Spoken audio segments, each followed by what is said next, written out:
The Mermaid of the Moonlit River. Long ago, in a remote African village surrounded by thick forests and a mysterious river, there lived a beautiful young woman named Nalia. The villagers believed the river was ordinary. They were wrong.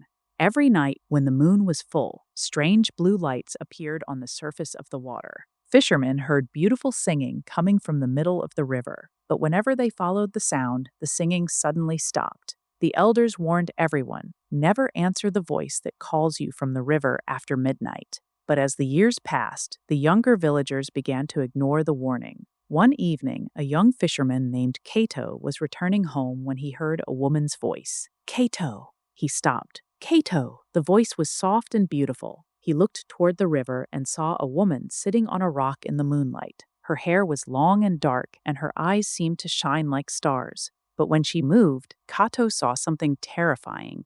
Instead of human legs, she had a magnificent silver tail. She was a mermaid. Kato wanted to run, but the mermaid smiled. "Do not be afraid," she said. "I have watched your village for many generations." "Who are you?" Kato whispered. "My name is Mamba, guardian of the deep waters." The mermaid told Kato that the river possessed ancient knowledge. She said that certain people were born with the ability to communicate with the spiritual world and heal others. "But your people have forgotten the old ways," she said.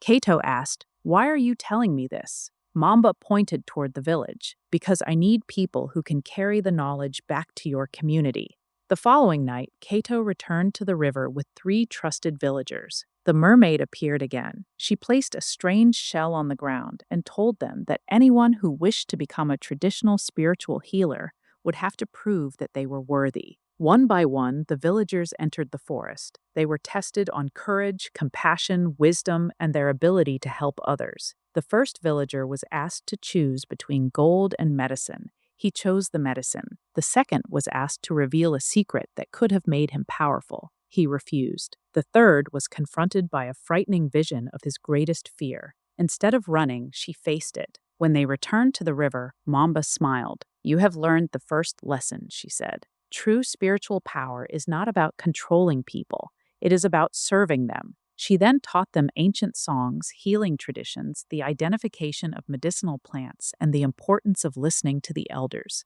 From that night onward, the 3 villagers became respected traditional healers in their community. But something strange began happening. More and more villagers started visiting the river. They wanted the mermaid to give them supernatural powers. Some wanted wealth, others wanted revenge against their enemies. Some wanted to become feared by everyone. Mamba refused them. "Power without wisdom destroys the person who carries it," she warned. One night, a greedy man named Bako secretly followed the others to the river. He demanded that Mamba give him extraordinary powers. "I want to become the most powerful witch doctor in the entire region," he said. Mamba looked at him silently. "Why? So that everyone will fear me." The mermaid shook her head. "You have come seeking power, not wisdom."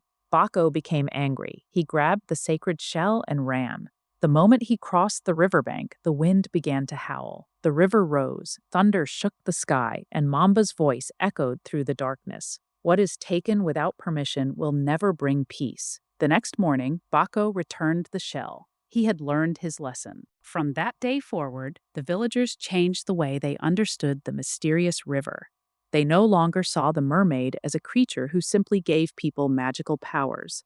They believed she was a guardian of ancient knowledge, one who tested the hearts of those who sought her.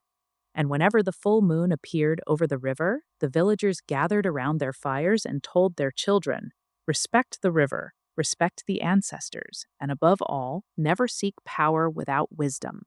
To this day, some villagers say that when the moon is full, a beautiful woman can still be seen sitting on a rock in the middle of the river, and if you listen carefully, you may hear her singing. But nobody who hears that song after midnight dares to answer. The end.